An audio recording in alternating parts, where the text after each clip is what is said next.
The old woman did not flinch when his hand struck her cheek. Daniel felt the sound like a strike against his own ribs. A folded note in his pocket whispered, "I kept watch. Forgive me." Everyone in the store stopped breathing except the cameras, which kept recording. Ethan smiled as if nothing had happened. Marcus looked away with something in his hand. One choice, one playback, and the life they knew began to unravel. Before we go any further, if this is your first time watching one of our videos, we'd love for you to hit that subscribe button. Your support means the world to us, and it helps us bring you even more powerful stories. Stick with us till the very end. And if the story moves you, drop your thoughts in the comments and share it with a friend. Now let's begin. The letter was small and folded into a neat square, the kind of neatness that suggested someone had done it more carefully than their hands could afford. Daniel Hayes found it in his jacket pocket, the way you find a bruise you forgot about, sudden and raw. The ink had run a little along the fold as if it had been carried in a damp place. There were only 3 words inside. "I kept watch. Forgive me." He stayed standing in the empty break room of the store, the fluorescent lights humming like tired insects. Outside, rain made the parking lot a sheet of moving glass. The hum, the rain, the slip of paper. These small things gathered until they formed a shape he could not comfortably look at. He folded the letter again by muscle memory and slid it into the inner pocket of his shirt as if hiding the ache beneath layers of cloth would change its meaning. I have sat with him more than once that week, watching his hands fold small private things into sleeves and pockets. It is not just a letter that plucks at him, it is a steady, quiet fatigue that sits on Daniel's shoulders like an old coat. He keeps his face deliberately plain in mornings and places it carefully in the mirror at night, as though he were arranging an outfit for a life he has not yet learned to wear. He is not happy, but he is careful to be normal. Normal is a useful thing when the world asks you to be small. Daniel had not wanted the job at first. He had promised his mother that he would try for something more respectable, something that sounded good at family dinners. Before the bills began to eat their way through his promises, in the beginning, he told himself the store was temporary. Temporary became routine. Routine became the mental map by which he navigated days that looked the same, where bright plastic met the sour sweetness of cheap coffee and the clock on the wall ticked with indifferent accuracy. On the floor, carts clattered. Over the intercom, a tinny voice announced a stock arrival with a patience that bordered on cruelty. The store smelled of bleach, old bread, and the faint perfume of customers who carried their weekends on their collars. Each aisle was a small country with its own dull laws. Daniel knew them by heart. He moves through the aisles as if he is trying to memorize them, so he might not be surprised again. There is an empathy in the way he straightens a crooked cereal box or crouches to help a child reach a toy. People do not often see the things he carries. A younger brother's quiet anger, a mother's cough that sleeps in the walls of their rented house, a box of unpaid notices stacked like thin tombstones. These are the weights that give the letter a resonance he can feel inside his ribs. Across from the break room window, Ethan Price, the store manager, walks with loud shoes and a confidence that looks like armor. He has a way of smiling that opens doors, some for him, some for no one else. Ethan's tie is always slightly off-center, and there is a silver fountain pen in his breast pocket that he clicks when he is thinking. When Ethan walks past Daniel on the clock in line, he pats his shoulder as if to transfer some of that invisible armor. It is a pat that says boss more than friend. Silence is a presence in the store, as much as light is the kind of silence that tightens around the throat when a phone call comes that you do not want to answer. Daniel has learned to listen to it because the silence keeps secrets, it collects them like dust and hands them back at the wrong moments. Tonight, it feels particularly full. The carts scrape, the air conditioner stutters, and somewhere near the entrance, a radio plays a song about people who make wrong choices and then dance anyway. There is a crack in Daniel's chest. He tends like a private garden, a memory of a different life, of studying late in a small university library and promising himself that he would not be defined by the size of a town he came from. He wears that memory like a photograph behind glass, faded but still there. He keeps it for days when the world becomes too small, when the fluorescent lights feel like a lid on a coffin of possibilities. He is young but not foolish. He has learned the rules of the store, the quiet hierarchies and the soft violences that pass as policy. He watches colleagues practice kindness like a rehearsal for disaster, smiles that are measured, apologies that have been polished to the limit. It is a skill he is acquiring not out of joy but necessity. Two men argue softly at the register near the front doors. One is an old voice, the kind that carries a familiarity with hardship.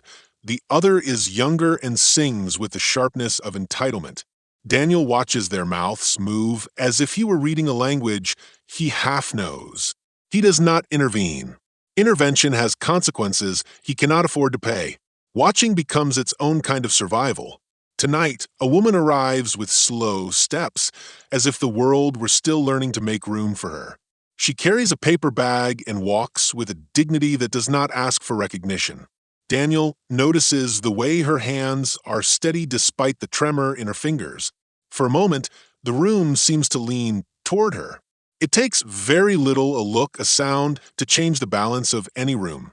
He feels a pull in his chest like a thread being tugged toward the corner of some unfinished tapestry. You could say that the events of a life are made up of such small tugs and subtle turnings. A person who keeps watch does not always understand the shape of the danger. Sometimes they feel only a change in the tilt of a room, the way someone's shadow falls a second later than it should. Daniel gives the woman a smile that is careful and polite. She answers with a nod that seems older than the years on her face. The interaction is brief, yet it leaves a residue, an aftertaste like a coin left too long at the bottom of a cup. Tonight, as the rain writes slow notes against the glass, something in the order of things trembles. The manager's laugh hangs too long in the air, the radio cuts, a child cries in aisle 3, and the sound finds the soft places in people.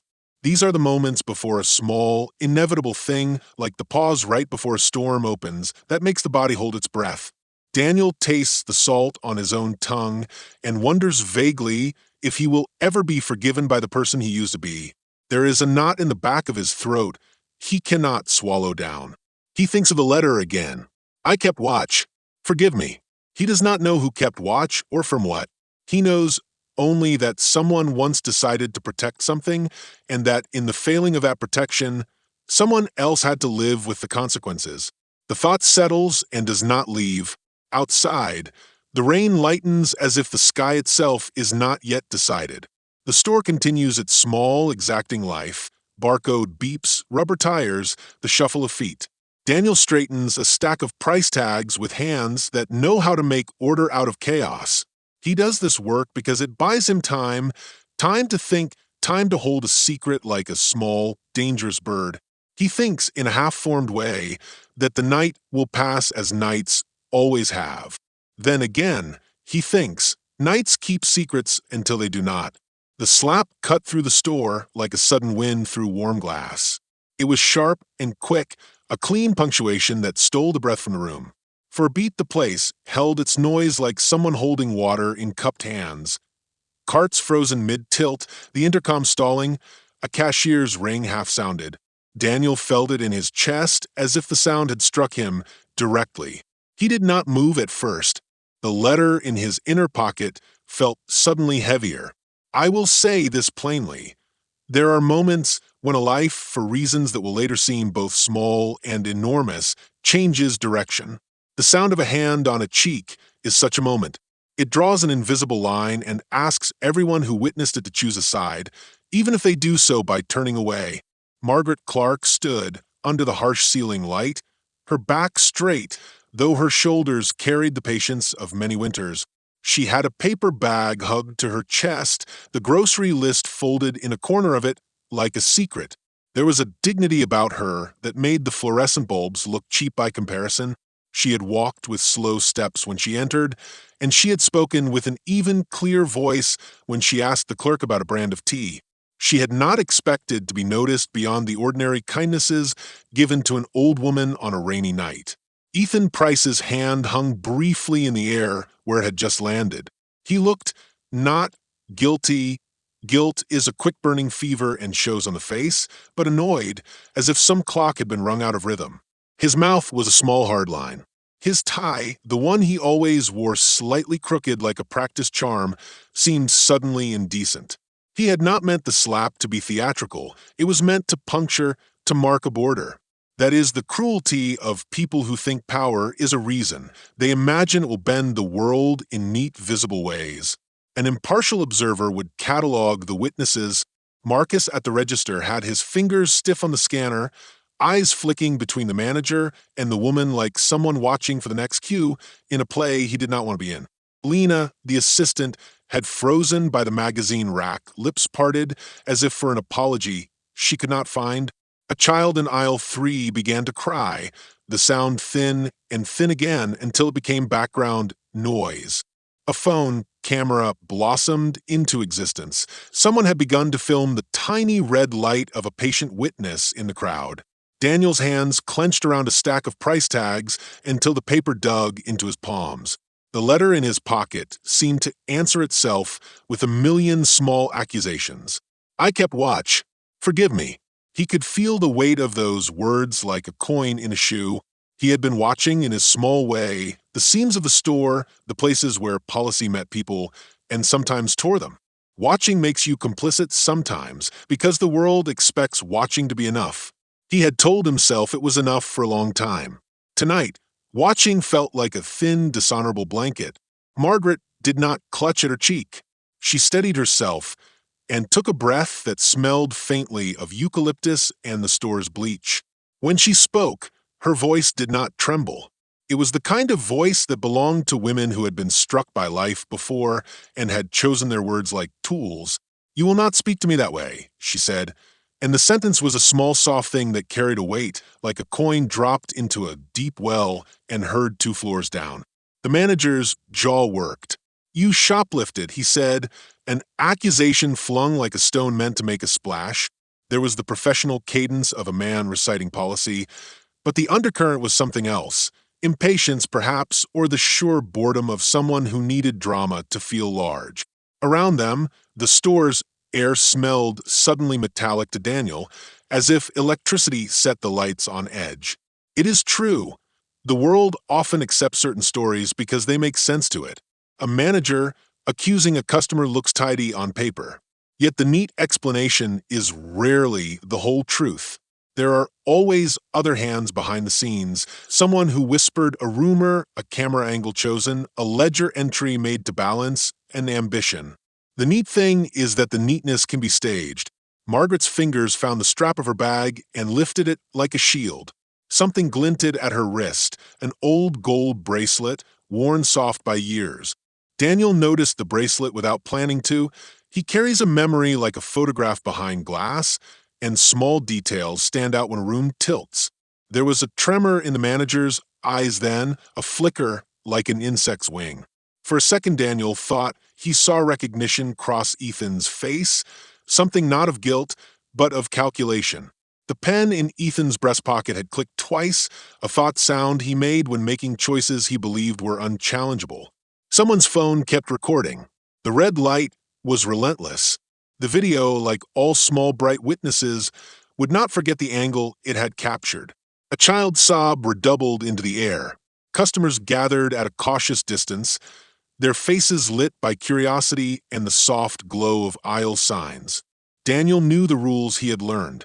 When authority makes itself known, people find reasons to step aside. He also knew a less written rule. Sometimes those in power make mistakes that cannot be fixed by protocol. He could act. He could step between the manager and the woman and make himself the awkward human wedge. He could speak. The store, for all its bland ordinariness, required such small human breaks, and sometimes they worked. His legs, however, moved as if through slow syrup. He became an accomplice to the stillness. There is a quiet that follows violence in small places. It is not silence. Silence is loud in its absence, but a rearranging of sound like furniture after storm. People shift. A chair scrapes back. A baby's cry fades into a cough. Daniel felt his mouth taste like pennies. Margaret's eyes did not plead.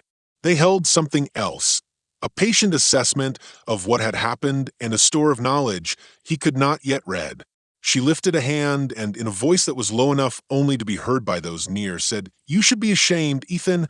The word was a bell. It struck. The manager's face went suddenly pale, as if a light had been switched on and revealed something he had not wanted anyone to see. As the rain on the windows eased into a thin sheet, the store seemed smaller in that moment, like a world folded inward. The cameras blinked. The letter in Daniel's pocket pressed against his heart with a damp, accusing weight. I kept watch. "Forgive me," he felt, with a clarity that was almost painful, that whatever happened next would not be contained by the store walls. Something was unrolling, and it would not be neat. The store woke in small, private ways after the slap. Breaths returned. Carts resumed their slow migrations. The intercom cleared its throat and continued its announcements as if nothing had happened. In the quieter corners, I watched Daniel fold his hands around a cup of coffee that had gone lukewarm. He kept his face neutral, like someone who had practiced stillness in a mirror. Inside, his thoughts played a film no one else saw. The letter, Margaret's steady eyes, the soft click of Ethan's pen. He felt both furious and foolish at once. The furious part wanting to do something loud, and the foolish part knowing loudness could cost him everything. That is the split a man carries when he has learned to measure danger against rent payments. The facts arranged themselves plainly enough. Ethan Price had authority. He wore authority like a second skin, easy, reliable, expected. Marcus and Lena answered to him in a web of shifts and memos. Staff chit-chat circled like small birds about schedule changes, about missed inventory, about the way Ethan favored some employees with extra hours. It was all procedural until it was not. What the tape would show in 5 minutes mattered more than what anyone felt at that exact moment. People with power often count on the camera. People without it count on silence. Daniel found Lena by the magazine rack. She stood with a stack of tabloids in her hands, eyes red at the corners, jaw tight. "Did you see him?" she whispered, though everyone had seen. She was the kind of woman who measured loyalty in gestures, small favors, covering shifts, bringing leftover muffins for the staff room. Her loyalty had been organized as a way to stay safe. Now it trembled with a question she did not know how to ask. "He hit her," Daniel said. His voice surprised him by being steadier than his hands felt. He just put his hand there. His own words sounded like evidence, like something to be filed. Lena looked at Ethan as if seeing him for the first time. "He's under pressure," she said, and the sentence was a soft excuse more than a truth. "Corporate keeps calling about shrinkage. Ethan says it's his job to protect us."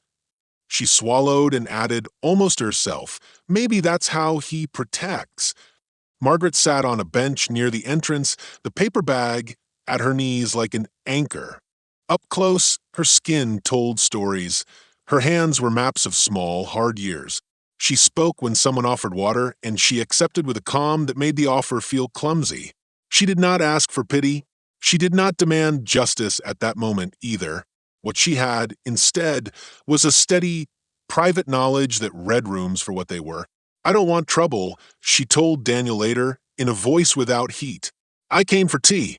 I don't want the cameras to make my mistakes into something else." Her phrasing suggested there were wrongs, hers or the world's, that needed naming, but she would choose how. She also had a way of looking at Daniel that did not need words. It was the look of someone who understood the weight of decisions made late and alone. Ethan retreated to his office like a captain to a small glass bridge. He opened his laptop with the ceremonial seriousness of someone about to write the minutes of an era.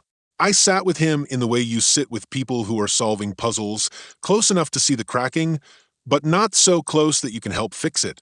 He ran his thumbs along the fountain pen in his pocket, the little nervous ritual of a man who needed to feel the mechanism of control when his world threatened to wobble.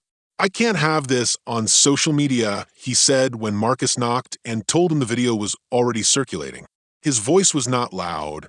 When men like him speak in small doses, the words have the effect of a scald. "We will handle it internally. We'll apologize if we have to, but we can't let this blow up." Under the sentence was fear, dressed as calculation. He thought of metrics and reputation, of quarterly sheets and the thin, sharp ire of his supervisors. He did not think of the woman as a person to be heard. He thought of her as a variable to be contained. Marcus stood too close to the doorway, hands complaining with a nervousness that made his fingers drum the counter. He had been at the register when the slap happened. His role was, by the company's logic, not to interfere but to ring up. He had a small son at home who thought the world was made of superheroes. Marcus wanted to be the kind of man who could tell that son that he had the courage to intervene. In private, he cursed himself for not doing more. "Ethan, maybe we post the footage and explain," Marcus offered, grasping at a solution that felt honest and dangerous. "Show what happened. Say, we're sorry." Ethan's jaw tightened. "No, we edit it. We include a customer statement that clears things up. We control the narrative." The words were crisp, practiced. There was in them a promise not of truth but of survival. A betrayal sits like a slow leak in the plumbing of trust. It may be the whisper of convenience, the choice to mend a reputation rather than mend harm. Lena listened and felt the pull. She thought of her mother's night sickness and how extra hours would buy medicine. She thought of Ethan's small favors, an extra shift, a kind word when inventory tests felt like traps. The tilt was subtle: protect the job or protect the person. The city did not offer many second chances. The store felt like one. Outside, the rain had stopped and the parking lot shimmered with reflections. In the staff room, the television played the same local clip on loop. On the screen, Margaret's face was small and bright, and the slap replayed itself with cruel clarity. Daniel found his reflection elongated in the dark window glass. He looked like someone who had been waiting for a sign. He thought of the letter again and the hidden watcher it referenced. His chest tightened with a suspicion that some watchers keep records not to protect but to profit. That silence is currency for certain people. "If we hide this," he heard Marcus say, "what do we become?" No one answered that question outright. The question hung between them like steam rising from a hot pan, visible, smelling of something cooking that might burn or feed. Each of them carried motives: a job, a conscience, a need for revenge against a life that had been stingy, a fear of losing what they had. They also carried secrets, unpaid debts, a past meeting in an office no one else remembered, a bracelet that glinted in a camera's eye. Those things would wrinkle the surface of what looked, at first glance, like a simple incident. In the layering of those small truths, the larger story began to take its shape, complicated and human, and hungry for choices. I slip into the CCTV room like someone who has stolen the night. The fluorescent hum above the monitors is a thin, constant sound that keeps secrets company. My hands, Daniel's hands, are steady enough to find the playback controls. The screens bloom into slow, patient life. Owls at dawn, the break room with its coffee stain, the front doors swinging. Watching the day here is like reading a poem. Lines you miss before show up when the light is right. At first, the footage is ordinary.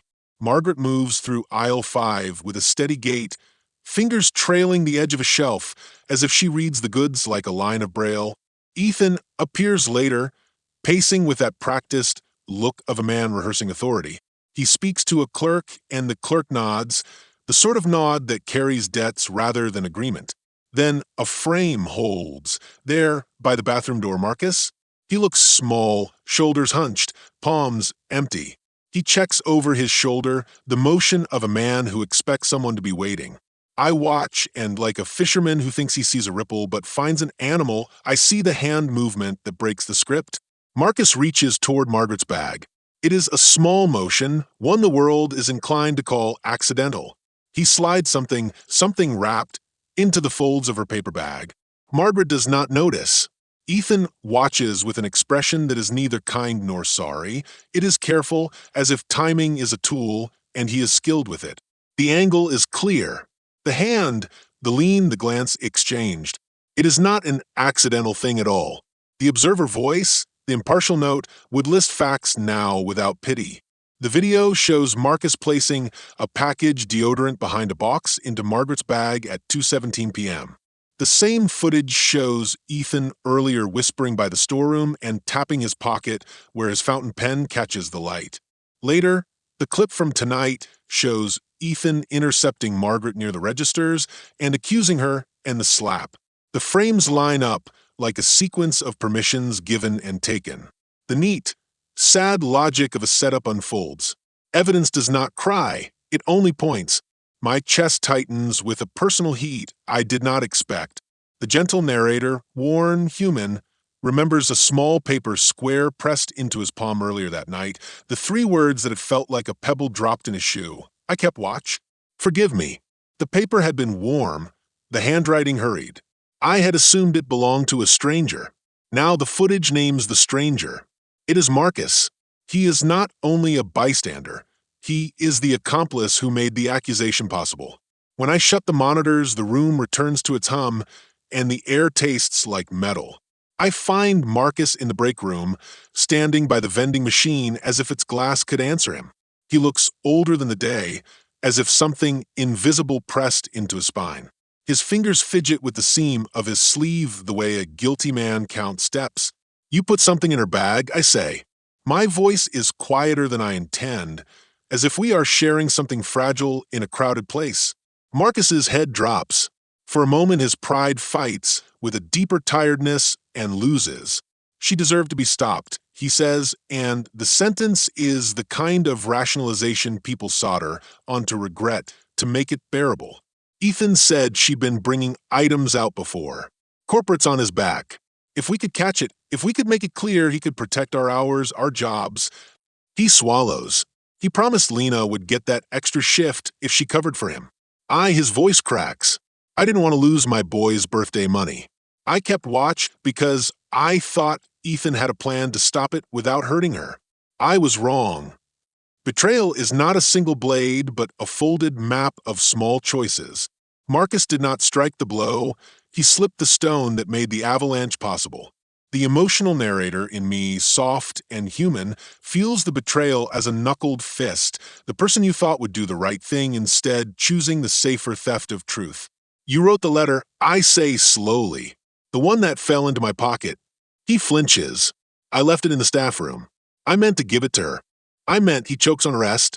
I kept watch. I watched him. I watched and I did nothing when it mattered. There is a current of shame that runs off him like sweat.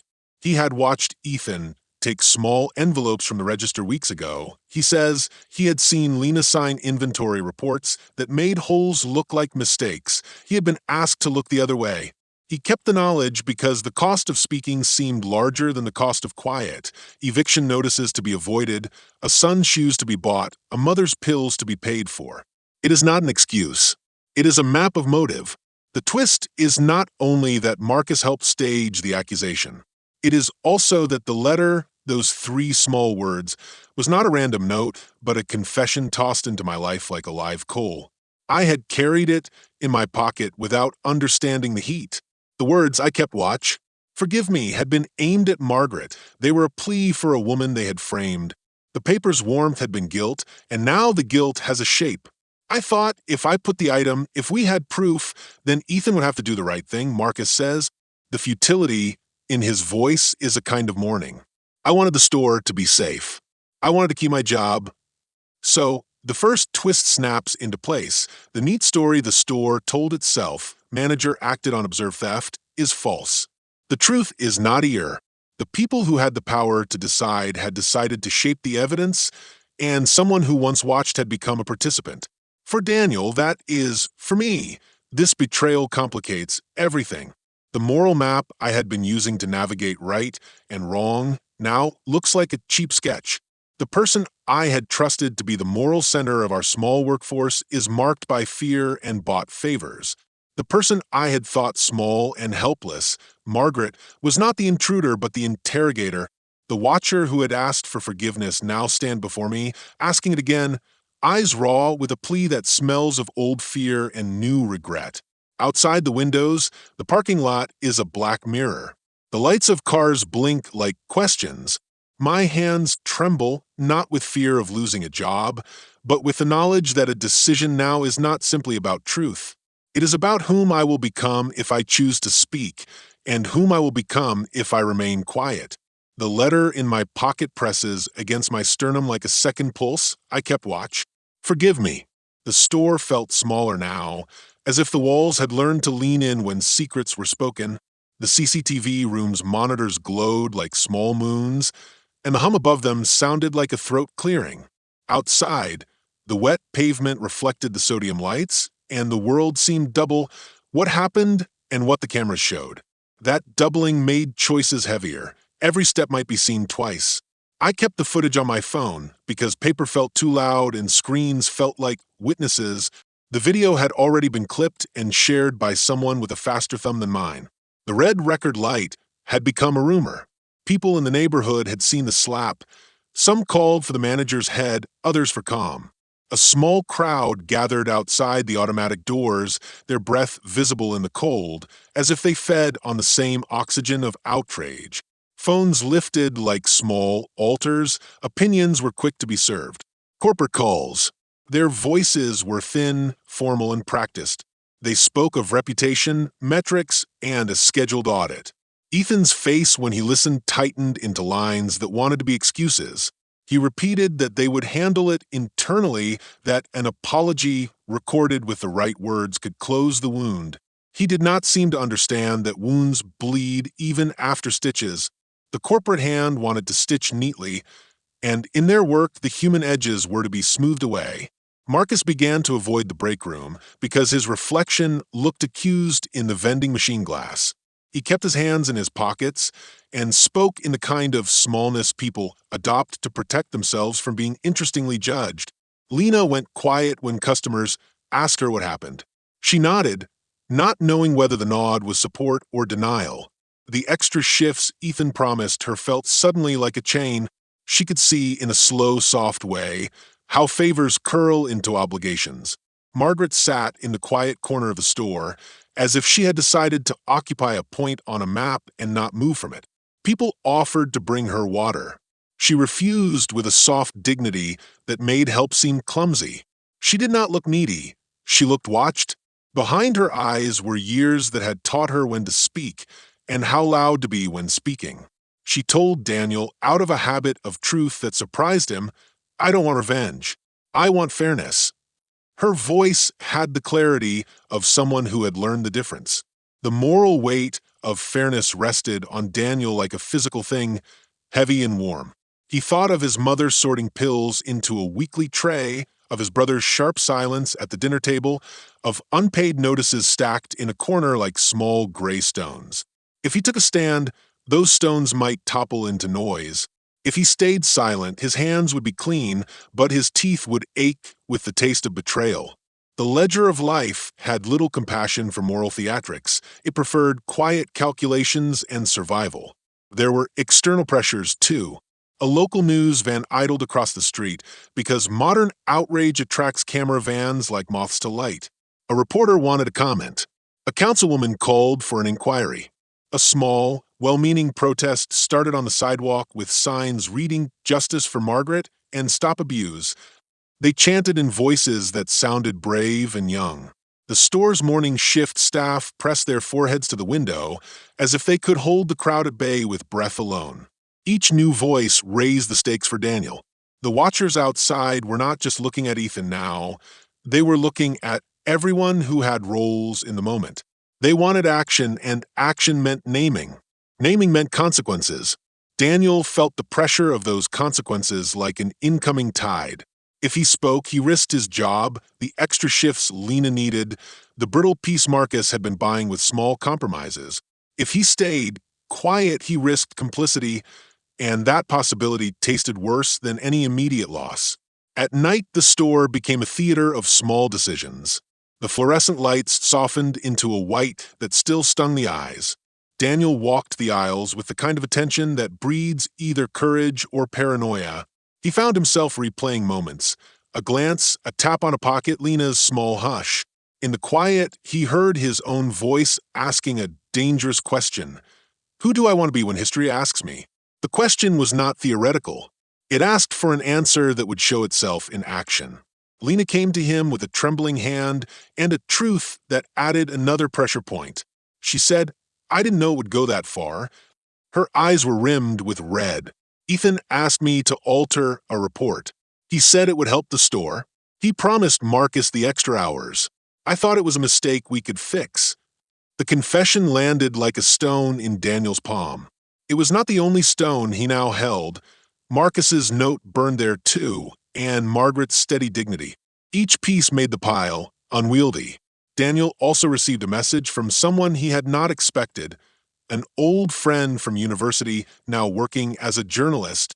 The message contained a short warning and a question, "Are you safe?" The friend's tone held both curiosity and the hunger of someone who smells a story. The possibility that the story might become public through channels outside the store terrified and relieved him at the same time. It meant truth could spread without his consent and that he could be used by someone else's idea of justice. Inside, his brother called one evening, voice small. But enough, his brother asked. Daniel could hear worry threading through the words. The practicalities of life are pressed against the moral. Rent is due, food costs money, and a family will not prosper from righteous silence.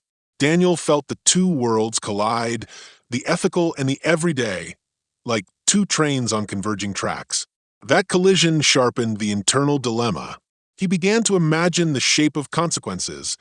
Lena's mother without medicine, Marcus's child without a birthday present, his mother's cough unanswered. He also imagined Margaret continuing to face the world as if bruised and unseen.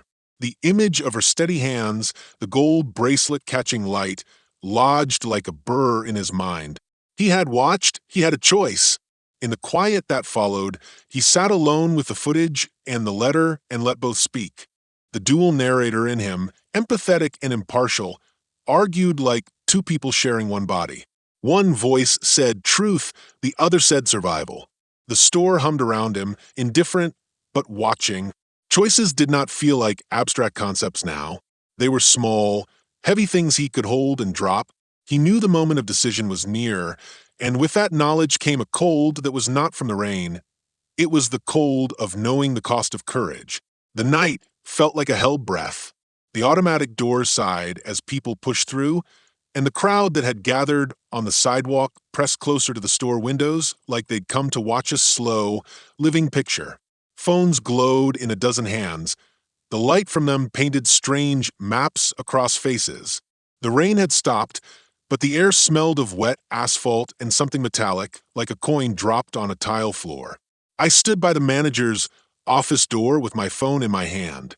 My thumb hovered over a file I had saved there, the raw CCTV footage, uncut, the frames that showed Marcus slipping the item into Margaret's bag and Ethan standing by with that silent, practiced look. I could feel the weight of it under my skin, like a second, colder pulse. The dual voices inside me, one pleading for mercy, the other counting facts, argued until my jaw ached. "Do it," Marcus whispered from behind me.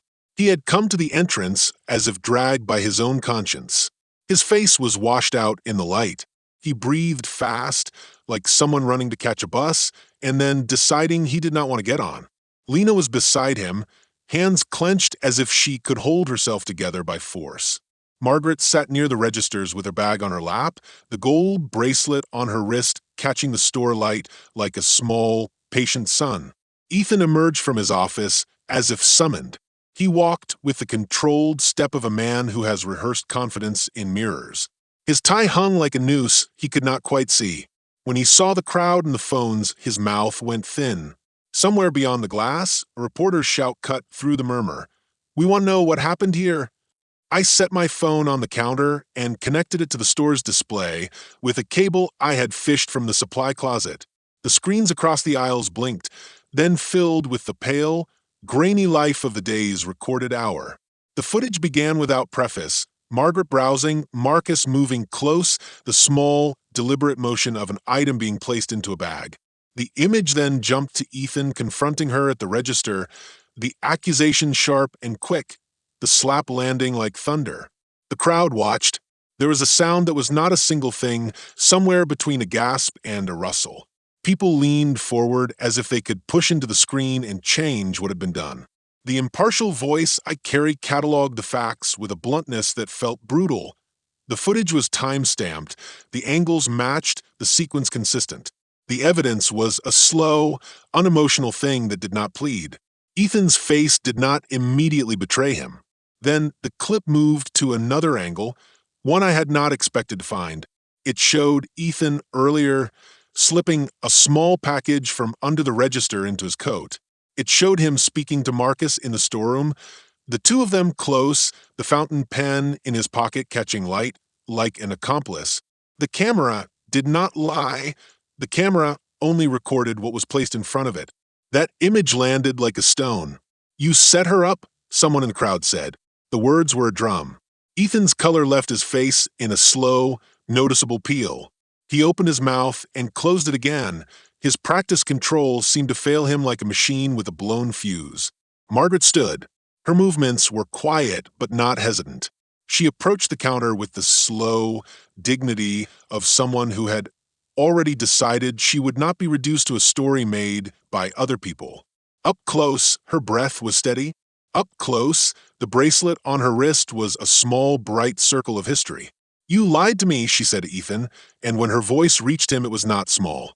It carried the authority of someone who had been wronged and had waited long enough. "You lied to my face." Ethan tried to speak, but his sentences came out like fragments, plans stitched to quickly.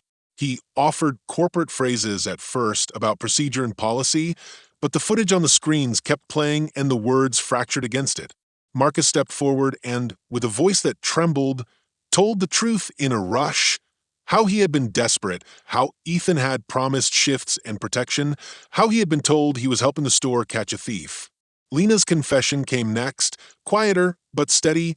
How she had adjusted inventory reports, how she had been told it was to protect them all. The crowd's mood shifted from curiosity to fury, and then to a low, relentless demand for accountability. Phones recorded, faces hardened. The reporter pushed forward, microphone extended like a dagger of a live broadcast. "Why would you do this, Ethan?" she asked, plain and hot. Ethan's shoulders bowed as if some invisible weight had been placed upon them. At that moment, the manager looked every bit as human as the rest of us, small, frightened, and suddenly exposed. "It was to save the store," he said, voice thin. "We were losing money." Corporate, he broke off. His rehearsed narratives had nowhere to land. I felt something like an animal relief and something like a raw fear at the same time. Exposure can be justice, or it can be a hungry beast that chews and moves on. I had chosen the path of truth because other paths felt like collusion. Now it unrolled before me with consequences I could not fully name. Corporate called them, and their representative, Mr. Collins, appeared within the hour, stern, brief, the kind of man who lists penalties like inventory. He watched the footage with the same detached curiosity as anyone else, then turned to Ethan. "We will conduct our investigation," he said, "but this video will speak louder than words." He spoke of terminations and legal reviews with a calm that sounded like finality. The police arrived after the crowd swelled and complaints were made. They asked questions, took statements. Marcus and Lena sat quietly as officers wrote, faces pale with the shock of being unmasked. Margaret gave a statement with a steady hand. She did not ask for revenge. She only wanted the truth known. As the night narrowed to a kind of exhausted clarity, the store felt different, no longer neutral, no longer a blank stage. It had become a place where choices had been made visible and where consequences would have to be met. People left in clusters, some furious, some silent, some with faces that suggested they had seen more than they had expected to see. The reporter left with a promise to run the story at dawn. Mr. Collins left with a small, businesslike nod. The police closed their notebooks. I walked out into the night with Margaret at my side for a moment. The street smelled of cooled rain and the distant city. She touched my sleeve with a brief, almost casual motion. "You did what you thought was right," she said. Her voice had no triumph in it. It had a wearied gratitude. "That will have to be enough." My hands were empty, but the things they had held all evening, footage, letters, confessions, felt present in my chest. The crowd had demanded justice, and now justice had a shape that was messy and slow and painfully human. The impartial voice finished the account with the simple fact that truth had been revealed. The empathetic voice held Margaret's small hand and felt the quiet, terrible relief of a right spoken aloud. The days after the night, everything changed and moved like a tide. Slow, insistent, pulling up what had been buried and leaving new things stranded on the shore. The store kept its hours, the scanners kept their soft beeps, but the air inside was different. People who came in to buy milk felt the shift as if a wall had been taken down and a new room revealed. Corporate did what corporate does. Mr. Collins flew in, wore a suit made of small decisions, and announced that the store would be closed for an internal review. Ethan was placed on immediate leave, then terminated when the company's investigation matched what the footage showed. They called it policy process and an act of responsibility. The officers wrote statements. The local news ran the footage at dawn, and Margaret's calm voice carried through airwaves into living rooms. People called it justice, others called it spectacle. The two words lived side by side like strange neighbors. Marcus and Lena were not treated the same as Ethan. They were young enough and frightened enough to be human in the eyes of most people, and that made nuance possible. Because they confessed and cooperated, the legal angle bent toward restorative options. Marcus faced a period of community service and a mandatory counseling program. Lena entered a training and job placement course the company agreed to fund as part of a settlement aimed at repair rather than pure punishment. The choices the store and legal system made were not neat absolutions. They were practical attempts to make something like fairness, an acknowledgement that those who err often do so with a ledger heavy with need. Margaret accepted the apology Ethan issued on camera, but she did not let the apology be the end. She sat with the store manager of the district and asked for more than words. She asked for policies that protected customers, for better staff training, and for a fund to support local seniors who dipped below the line into need. She wanted structures changed so a single error would not become a life-altering moment. Her requests were measured, not vengeful. They were the demands of someone who had been hit and learned to turn pain into something useful. Community response surprised everyone. A small fund began in the days after the clip aired. One neighbor donated, then another, then strangers who had watched Margaret's steady face on the news. They bought groceries for seniors, paid a portion of Lena's mother's medicine, and filled the gap in Marcus's plan so his boy could still have a birthday. People left notes in the store's suggestion box, apologies, thanks, confessions of their own small complicities.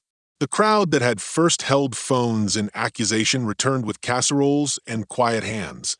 It was not enough to erase what had happened, but it was enough to show that truth could make room for repair.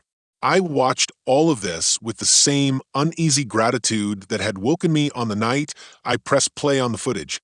The letter I had carried, 3 words folded into a pocket, felt like a relic now, its paper softened by being handled. Marcus's confession had given it context. Lena's quiet tears had given it shape. The person who had written "I kept watch," forgive me, had been asking for a mercy that was not simple and not free. I kept the letter in my drawer for a long while, closing it in the dark the way you close a window against a draft. People asked me if I regretted what I had done. The question landed on me like rain on a roof, steady, persistent, hard to ignore. The impartial voice cataloged the outcomes. Ethan lost his job, Marcus and Lena faced consequences, but also help. Policies were changed. Margaret's dignity returned in part. The empathetic voice, the one that remembers the warm, human lines of people, felt the small, private costs shifting livelihoods.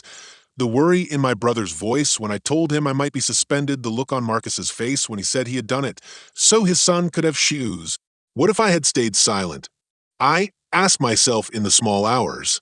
The image arrived immediately and unargued. Margaret leaving the store with the hurt still planned into the world, a recorded injustice that would not be corrected. That image felt heavier than any immediate loss. Watching and doing nothing is its own kind of complicity. It is a choice to make small harms permanent. Forgiveness in this story did not mean forgetting. Margaret forgave the way someone moves a stone from the path rather than pretending it never existed. She asked for safeguards. Marcus forgave himself in part by telling the truth. and by facing the work to put things right. Lena forgave herself slowly by showing up to training and later helping manage a small senior food program that began at the store. Ethan, when he left, was a man whose authority had been shown to be brittle. The world rarely lets leaders vanish without consequence. His exit was one of those consequences. I changed too. The work of being the one who exposes a wrong is not a single heroic moment. It becomes a way of seeing. I began to volunteer at the community food bank, not to be cleansed, but because seeing the ledger of other people's lives, lists of needs, small debts, and greater hunger made it hard to ignore the place where policy met flesh. I applied to night classes in community advocacy. I wanted tools, so when I watched again, I would know not only how to point, but how to help rebuild.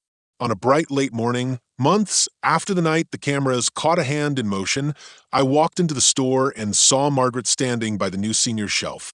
She smiled at me in a way that did not ask for anything. She had a basket of tea in her cart and the bracelet on her wrist flashed like a signal. "You did right," she said, simply. Her voice held no triumph and no reproach, only the weathered peace of someone who had been given back a part of herself. In the quiet that followed, I sat with the letter one last time.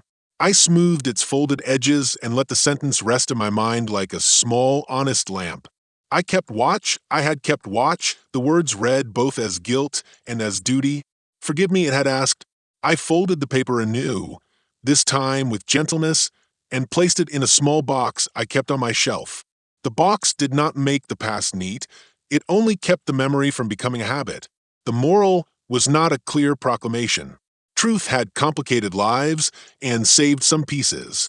Mercy had entered in fragments, funds, training, policy changes, and had not ignored accountability. I understood, in a way I did not before, that watching is a responsibility that asks more than attention. It asks for courage, for cost, for repair. I had chosen to speak, and the speaking had reshaped me. The cost was real, and the relief was real. Both lived on, and I learned to carry them without expecting either to dissolve the other. Outside, sunlight fell through the high windows and caught Margaret's bracelet.